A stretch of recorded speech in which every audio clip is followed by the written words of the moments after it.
I quit the ketogenic diet because it was literally making me feel sick. Don't get me wrong, I lost a lot of weight by eating ketogenic foods, but I was eating meat, cheese, dairy products every single day, and I literally felt like I wanted to throw up. Hi everyone, and welcome back to my channel.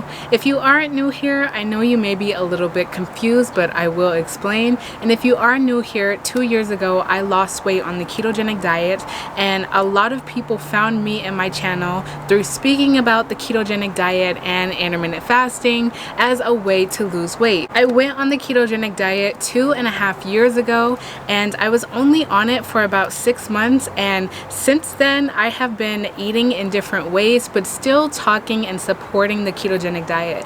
So today I want to talk about exactly why I personally quit the ketogenic diet and my new approach in regards to restriction and dieting. The ketogenic diet was developed in 1924 by Dr. Russell Wilder at the Mayo Clinic as a treatment for epilepsy. It was very popular in the 1920s and 1930s until the introduction of anticonvulsant medication. The ketogenic diet is basically known for being a high-fat, moderate protein and low carbohydrate diet, which induces a state that mimics carbohydrate starvation. So in short, basically you're eating high fats on the ketogenic diet and you're barely eating any carbs and you're not eating any sugar or starches. And this is a state that your body undergoes when it can't break down high protein or high sugar or high amounts of carbs because it isn't recently present in your system. And ketogenic diets were used as of 2018 on an experimental basis to treat patients with brain cancer, childhood autism, Alzheimer's disease, depression, type 2 diabetes, and Parkinson's disease. There's also some evidence that the diet had protective effects in patients with traumatic brain injuries and strokes. After being at my heaviest of 280 pounds,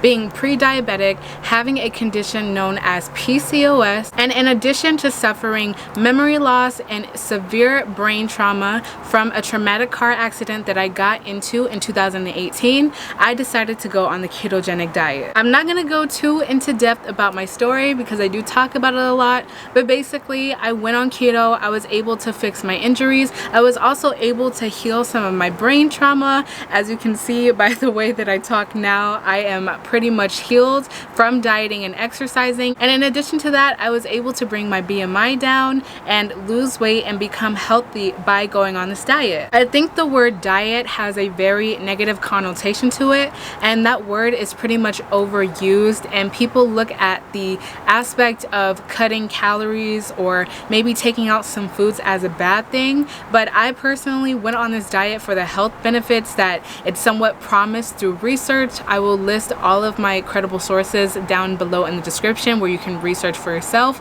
and where I got the information from. Most of the things that I mentioned previously about the history of the ketogenic diet and its usage worked in my favor. I was able to heal myself by dieting and exercising. I also had a back injury from my car accident, and that healed through intermittent fasting, dieting, and exercising. The reason why I support the ketogenic diet till this day is because keto changed my life entirely. It did allow me to lose weight, but on top of that, it also allowed me to fix major health issues that I don't think would have been fixed without going on the keto diet.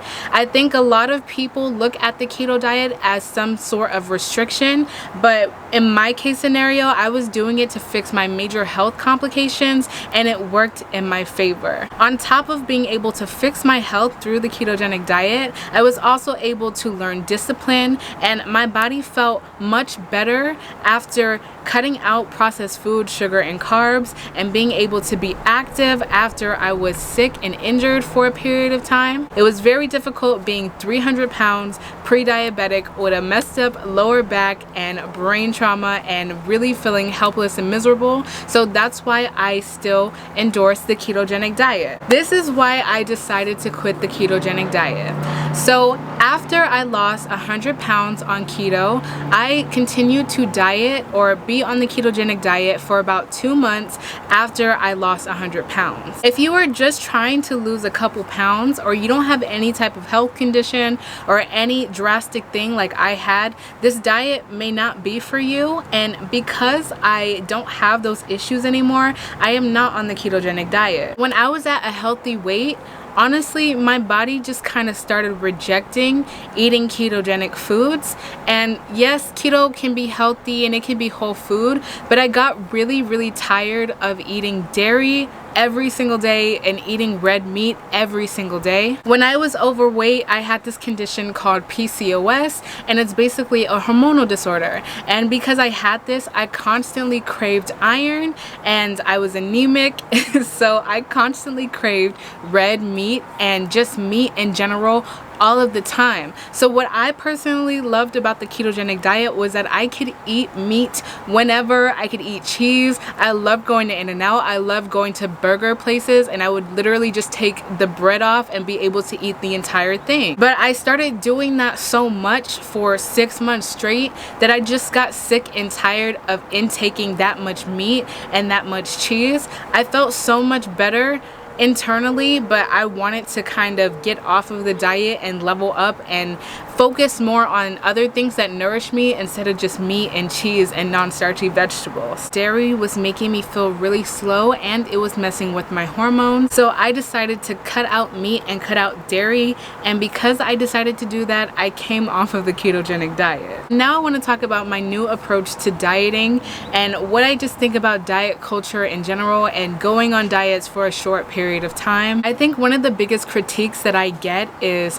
if you lost a lot of weight on a fad diet, you're just going to gain it all back. That can be true in some circumstances, but that could also not be true. When I went on the ketogenic diet, as I've said throughout this video, I specifically did it because it's what my body needed.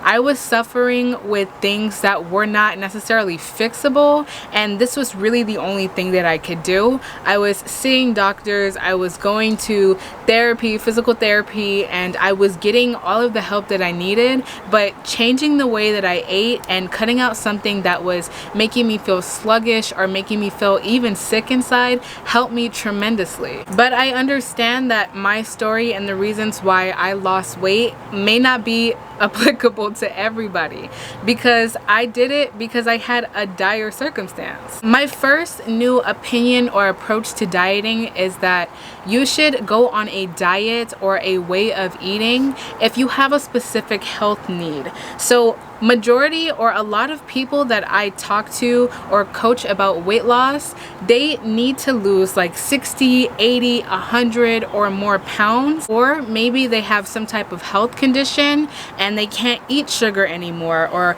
they're worried for their health, or they have some type of knee injury, some type of leg, lower back injury, and they are not able to lose weight just by cutting calories. With that being said, I say that go on a way of eating or a lifestyle change that is specific for your current health need. Don't try and do something fad because you want to lose weight quickly. You should really listen to your body and what it adjusts to and what it likes. Because yes, okay, I went on the keto diet to be able to lose weight and I lost it, and then when my body realized that I didn't need to eat this way, I changed the way that I ate. Another new approach that I'm trying to implement on my channel in regards to dieting and exercising is to get out of a restrictive mentality. I feel like because my platforms are growing, I have much more of a social responsibility to give good advice to people. And before on my channel, I was talking about the keto diet so much and intermittent fasting so much because that's really all I knew. You don't have to necessarily intermittent fast, and you do not have to be on a keto diet or cut out sugar or cut out carbs to be able to lose weight. In my brain, I wasn't like, oh, I need to lose this weight, I need to be thin, I need to look a certain way to be happy. I was like, I need to do this because if I don't, I'm very scared for my health in the future. I will still talk about keto for the people who need it because I feel like a large percentage of the people who watch me are in those dire circumstances. Another conclusion that I made in regards to my new approach to dieting is to understand that people deal with stress differently. When I get very stressed out, my mind mentally consumes what I'm thinking about and I forget to eat sometimes. People deal with stress differently, and sometimes when people are stressed out, they go and they overeat. I'm not going to say the B word, I don't like that word, but they go and they overeat and they feel bad about themselves, and then they come back and try to go on a diet and they ask themselves like, why am I not seeing results, or how come I can't really control myself? And if you are under stress, if you are making yourself stressed out, it is so much better to take care of your mental health and, like I said, give your body what it needs than to force yourself to do something and put yourself under certain amounts of stress to where you can't really take it anymore or something detrimental happens. It's okay if you want to go on a diet, and it's okay if you want to exercise. It's okay if you want to intermittent fast. However, if it's going to stress you out to where you have bad coping habits, in the end, that is going to do you more harm than good in the long run, even if you have a certain type of vanity goal. When I was on the ketogenic diet, I never forced myself to be on keto. I genuinely enjoyed it. I genuinely enjoyed eating one meal a day. I did not force myself to do those things. My new approach in teaching about weight loss is I'm really trying to preach about sustainability and relatability. I know a lot of people look up to me because of the keto diet and the way that I lost weight, but dealing with a lot of social interactions, you know, I have realized that it is very rare for someone to lose a large amount of weight in a short amount of time, unless you have a specific circumstance, like you're very young or you're not busy and you have time to truly focus on that. I'm really trying hard to come out with videos talking about, you know, just calorie deficits and trying to just walk for weight loss and trying to do things that aren't too hard, because everybody's body is different. So even though I'm trying to not teach about restriction, personally in my own diet, I am plant-based and I feel so much better eating this way. Now, this is not what the video is about. This video is not about being a vegan. On my channel, I'm going to talk about the keto diet for people who need it, but I'm also going to talk about different things as well for the people who need it, because I have lost a lot of weight. I have lost 150 pounds altogether throughout my years, and from that experience I have learned many different things, and I am genuinely here to help everyone who needs it. Please comment down below and let me know what else you want to see from me. I am open to talking about keto. I'm open to talking about plant-based, or even if you just want to eat regular meat and dairy without it being plant-based, please let me know how I can help you the most, because I do enjoy doing this and I'm making this video to basically clear up some confusion. If you guys need help with weight loss, I have weight loss tools down below that you can get for yourself. Thank you guys so much for watching this video, and I will see you in the next one.